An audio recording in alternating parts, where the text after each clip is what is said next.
Hey guys, so this beautiful baby is 20-year-old Mahogany Jackson. She was full of life. She loved people, her mother said. And sometimes she just loved the wrong people. That was her biggest problem, was just loving the wrong people. Before her passing, she enjoyed doing her 3-year-old daughter's hair, and she was becoming more actively involved in her 3-year-old daughter's life. Mahogany also was working on distancing herself from the very same people who allegedly committed this heinous act. She really was trying to better herself and follow her mother's footsteps and do hair because that was also something that she loved doing. And she looked up to her mother as well. Mahogany had joined the group on her own. I'm sorry, this is a lot of misspelling, and if I read it wrong, y'all, it's because it's that way. Mahogany had joined the group on her own on February the 24th before confrontation between them. She had gone to Brandon's home that night to confront the 24-year-old over a gun she had previously stolen and believed to now be in his possession. I'm sure they meant that he stole it from her. Detective Mark testified inside the courtroom on Wednesday. Taking the pow from Jeremiah, 18-year-old Jeremiah, Mahogany aimed the gun at Brandon and allegedly forced him to strip to prove that he did not have the gun, the outlets report. Angered by the pointing of the gun and the strip down, Brandon, who did not have it, later allegedly instructed the group to hurt her. Okay, for the ones who don't know, Brandon is the one who looked bigger than everybody. He's the first one, 24-year-old. Jeremiah is the 18-year-old. Now we're about to get into the more recent charges. And here it goes. Murder and kidnapping of 20-year-old Mahogany Jackson appeared in court today in Birmingham for a preliminary hearing. Prosecutors displayed still images from videos taken while Jackson was held against her will. ABC 3340's Gracie Johnson was in the courtroom today. And Gracie, some of the defendant's charges were reduced and even dropped. Muriel, based on testimony and evidence that was presented during the preliminary hearing, Judge William Bell found probable cause for the defendants to be bound over for grand jury consideration. But like you said, some of the charges were reduced. Brandon Pope, Jeremiah McDowell, Francis Harris, Tasia Lewis, Giovanni Clapp, and Ariana Robinson were all in court Wednesday for the preliminary hearing.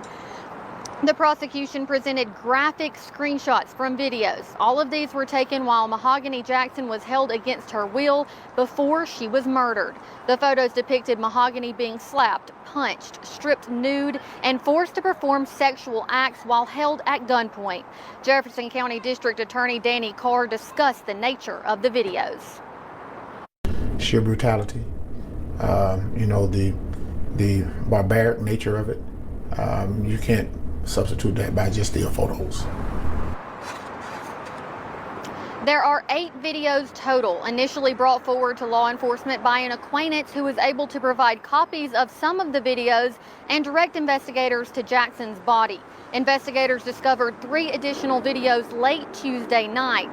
All 8 of the defendants are seen in a portion of at least one of the videos. Pope, McDowell, and Harris were initially charged with 2 counts each of capital murder. Pope and McDowell's capital murder charge on the basis of rape and sodomy were dropped. Harris's 2 counts of capital murder both carried over. Lewis and Clapp were each charged with single felony murder charges and assault in the 2nd degree. Clapp's assault charge was reduced to 3rd-degree assault, which is a misdemeanor. Lewis's assault charge was bound over. Robinson was present in court today, yet her felony murder charge was bound over by another judge. Now, while some of the charges today were dropped or reduced, Judge Bell said that he made it clear that these charges can be brought back at any time by a grand jury. Live in Birmingham, Gracie Johnson, ABC 3340 News. I also wanted to say all the people that has been disrespecting this young lady mother is freaking sickening to me. Let this lady grieve in peace. You don't know how stuff feel until it hit home, so be careful with what you see. Y'all be trying to be detectives and stuff, and y'all don't even know what y'all talking about. You never stepped foot in this girl's shoes or her mother's shoes to know how this lady felt about her daughter. And for the other lady who said that she should have been crying at a funeral, everybody grieved different. That lady could have cried at the viewing the day before. Death, the details have been difficult for any parent to hear. I sat down exclusively tonight with Gail Maddox Trotter, who had her pastor John Cook with her for support to go beyond the headlines and learn about the daughter taken from her. She was full of life and she loved her family. She had just begun getting real close to her cousins, and she was my baby, you know. And she had a baby and didn't deserve what happened to her. What happened to Mahogany Jackson is unspeakable. Kidnapped, assaulted, and murdered at 20 years old. A text message from Mahogany is one of the first signs that her mom says she got that something was wrong. She was on the road traveling at the time. She sent me a text message, and it said that she was being held hostage in apartment 3. Do not call. Send the police. Hurry.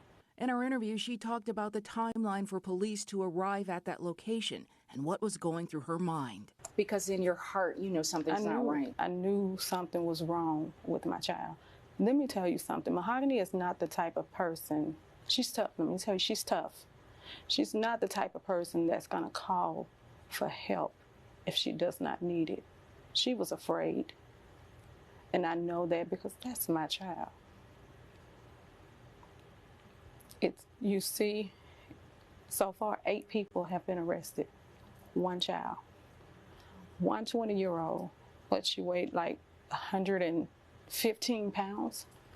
You know, she was a tough cookie, but she couldn't handle that, and she was terrified.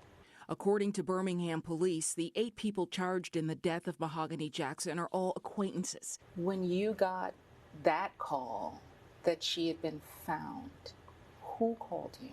Okay, I was sitting on the couch. It was like 1 something in the morning. So, and I just got done praying because I knew she was gone. I knew it, I felt it. And I said, Lord, please just make them tell me where my child is. I think earlier I had posted that on Facebook, but I just really prayed really, really hard. And I said, Lord, please just let them tell me where my child is. And it wasn't about 5 minutes later, I got a text message through Messenger. And it was a lady, and she was telling me, you know, to please call her. She had information pertaining to my daughter. Information about the fate of Mahogany Jackson that turned out to be true.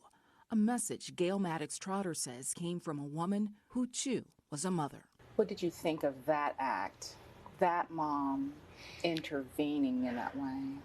I just felt,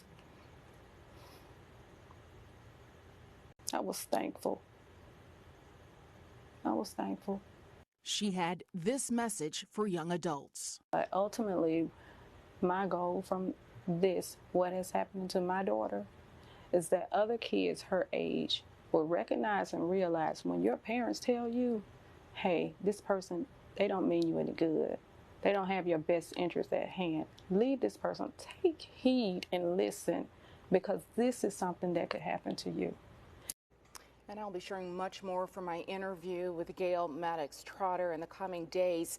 The Woodson Center's Voices of Black Mothers United were also in court today with Gail Maddox Trotter. They've started a fund to help raise Mahogany's 3-year-old daughter that the public can donate to. It's at a SIPCO credit union, and there's just a phone number for you to call to let them know what you are donating money for her 3-year-old daughter. The number to call, 205-328-43.